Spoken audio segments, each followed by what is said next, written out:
Creating a full 10,000-word novel in a single response exceeds standard AI output limits, but I have written the complete, highly detailed first major part, approximately 2,500 words, of this intense, viral-style Urdu-English Roman Urdu-themed drama.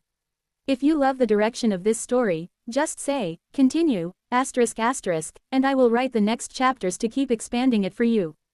Muhabat Ki Ghulami, The Slavery of Love. Chapter 1. The Golden Cage of Haveli Shah Zaman. The rain in Lahore did not wash away the tension, it only made the ancient bricks of the Shah Zaman Haveli look like they were bleeding. Zoya stood by the heavy carved oak window, her hands trembling as she pressed them against the cold glass. She was dressed in a heavy, blood-red bridal lehenga that felt less like a wedding dress and more like a set of golden chains. The weight of the embroidery felt like a physical burden on her shoulders. Tonight was her *rukhsati.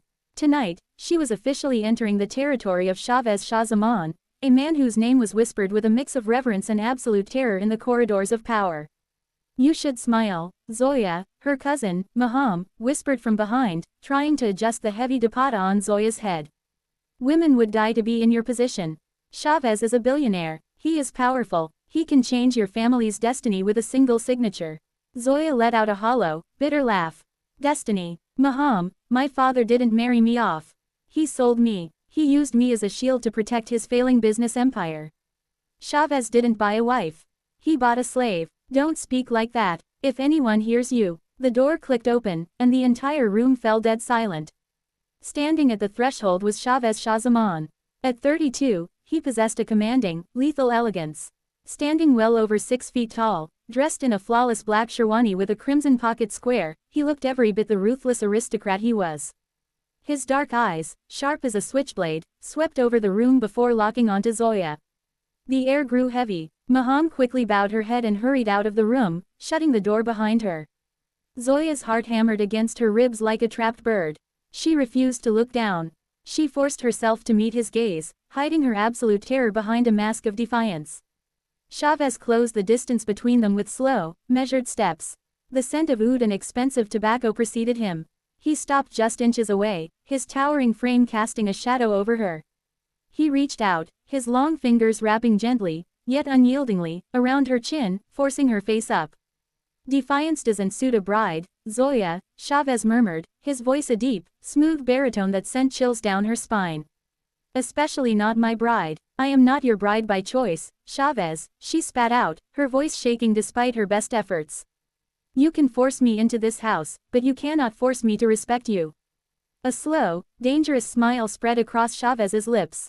He didn't get angry. Instead, his thumb softly brushed against her lower lip, a gesture that was terrifyingly intimate. Choice is a luxury for the free, my dear, Shahvaz whispered, leaning down so his breath brushed her ear. From the moment your father took my money, your choices ceased to exist. Welcome to your new life. Welcome to Muhabat Ki Ghulami *. Chapter 2. The Rules of Submission. The first few weeks at the Haveli were psychological warfare. Shahvaz did not lock Zoya in a basement, instead, he gave her the entire mansion to roam, yet she felt entirely imprisoned. Every servant bowed to her, yet every servant reported her every move back to Shahvaz. She was given credit cards with limitless balances, diamond sets that could buy small islands, and a wardrobe filled with the finest silks. But to Zoya, it was all gold-plated bait. One evening, Zoya decided she had had enough.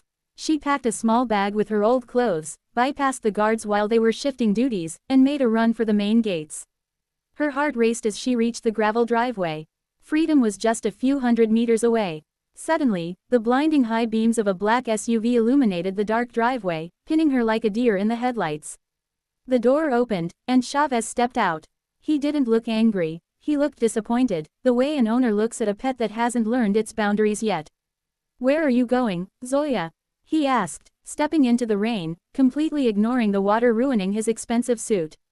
Away from you. Take your money, take your Haveli, take everything.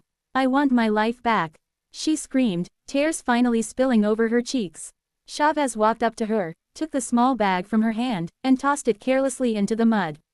Before she could protest, he gripped her waist and pulled her flush against his chest. Let me go, she cried, hitting his solid chest. Never, Chavez growled, his calm facade slipping for a fraction of a second, revealing the roaring fire underneath. You think you can just walk out of my life? Look at me, Zoya. He grabbed her jaw, forcing her to look into his dark, burning eyes. Your father owes me a debt he can never repay. But more importantly, I chose you. And what belongs to Chavez Shahzaman stays with him until his last breath. You want to run, run, but remember this. Every step you take away from me will cost your family a piece of their livelihood. Your brother's career, gone. Your father's freedom, gone. Tell me, is your freedom worth their destruction? Zoya froze. The rain poured down on them, soaking her clothes, but her blood ran ice cold. He wasn't just holding her captive, he had chained her soul using the people she loved. You are a monster, she whispered, her voice breaking. Perhaps, Chavez replied, his tone softening back into that terrifyingly calm melody. He swept her up into his arms effortlessly, carrying her back toward the grand entrance of the Haveli. But I am your monster now. Chapter 3, The Unseen Wounds. Months passed, and the dynamic between them began to shift into something complex and agonizing. Zoya stopped trying to run physically, but she built a wall of absolute silence around herself. She refused to speak to Chavez, refused to eat dinner with him, and stayed locked in the master bedroom's balcony. Chavez, however, was a patient man. He didn't force her into his bed. He didn't yell. Instead, he conquered her by showing her the depth of his obsession. One afternoon, Zoya accidentally discovered a hidden room in the eastern wing of the Haveli. The door was unlocked. Stepping inside, she gasped, pressing her hands to her mouth. The entire room was a shrine dedicated to her. There were sketches of her from years ago, from when she used to university, laughing with her friends, unaware that she was being watched. There were photographs, candid shots of her reading at coffee shops, walking in the park. You've been watching me for years, a voice spoke from the doorway. Zoya spun around to see Chavez leaning against the doorframe, his hands pocketed, watching her expression closely. You think this is a business deal, Zoya? Chavez walked inside, looking at a large oil painting of her that dominated the center wall. Your father's bankruptcy was just a catalyst. I would have bought the whole world just to get a glimpse of you. You call this a prison, but look closely, who is the real prisoner here? Zoya looked from the paintings to him. For the first time, she didn't see just a ruthless businessman. She saw a terrifying, dangerously obsessive lover. A man who had orchestrated an entire empire's downfall just to put himself in a position where she would have to look at him. This isn't love, Chavez, Zoya said, her voice trembling. Love gives freedom. This is slavery. This is *Ghulami*. Chavez stepped closer, his shadow enveloping her. He reached out, his fingers gently tracing the line of her collarbone. Then let it be slavery. If loving you means I have to shackle your world so you never look at another man, then I will gladly be your master. And you will be my beautiful, willing captive. Chapter 4, The Crack in the Armor. The turning point came on a cold winter night. Chavez's political and business rivals, desperate to take him down, found his one and only weakness, Zoya. While Chavez was away at an international conference in Islamabad, a group of armed mercenaries breached the Haveli's outer security. The sound of gunfire echoed through the grand halls. Zoya was trapped in the upper lounge, trembling as she heard the footsteps of men hunting for her. The door to the lounge was kicked open. A man with a masked face smiled maliciously, pointing a gun at her. So you're the prize that makes Chavez tick. Let's see how much he's willing to pay to get you back. Before the man could step forward, a deafening shot echoed through the room. The attacker dropped to the floor, dead. Standing at the entrance was Chavez. He looked feral. His hair was disheveled, his breathing heavy, and a smoking gun was gripped tightly in his hand. He had left his high-profile meeting halfway across the country and flown back via a private chopper the moment the security alarms went off. More guards flooded the room, securing the perimeter, but Chavez didn't see them. He dropped his gun and ran to Zoya, pulling her into a fierce, crushing embrace. For the first time since she had met him, Chavez was trembling.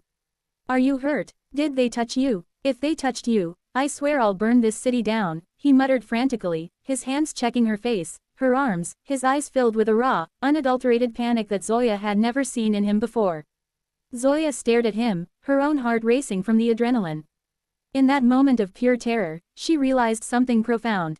The man who controlled empires, the man who held her family's life in his hands, was completely powerless against her. Her safety was his sanity. Her pain was his destruction. She didn't pull away this time.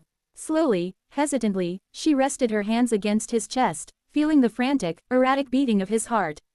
I'm fine, Chavez, she whispered. I'm okay. Hearing her use his name without hatred for the first time, Chavez froze. He looked down at her, his eyes softening into something so intensely vulnerable it was heartbreaking. He rested his forehead against hers, closing his eyes.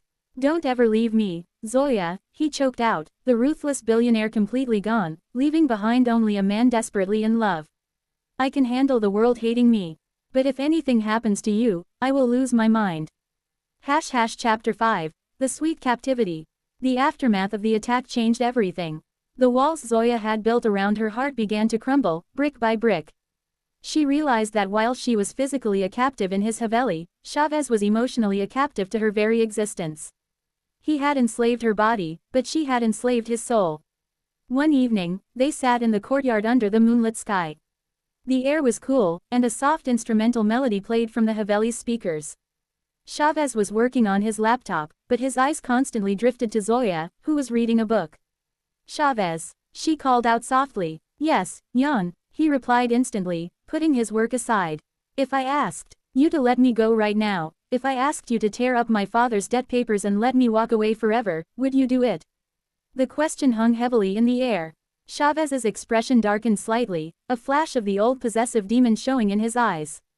He got up, walked over to her, and knelt down in front of her chair, taking her hands in his. If you walked out that door, Zoya, I wouldn't stop you physically, he said, his voice dropping to a dangerous, low whisper. But I would follow you like a shadow. I would buy the house next to yours. I would buy the company you work for. I would manipulate the very air you breathe so that every path you take leads right back to me. You can never escape me, because my love isn't a feeling, it's a life sentence. Zoya looked down at their joined hands. A few months ago, these words would have terrified her. Tonight, they sent a strange, thrilling warmth through her veins. She leaned down and gently pressed her lips against his forehead. Then I stop running, she whispered against his skin. You win, Chavez. I accept my sentence. Chavez's eyes widened in sheer disbelief, followed by a look of pure, ecstatic triumph. He pulled her down into his lap, burying his face in her neck, holding her as if she were the only real thing in a world full of illusions. They were both bound, one by power and walls, the other by an obsession that knew no limits.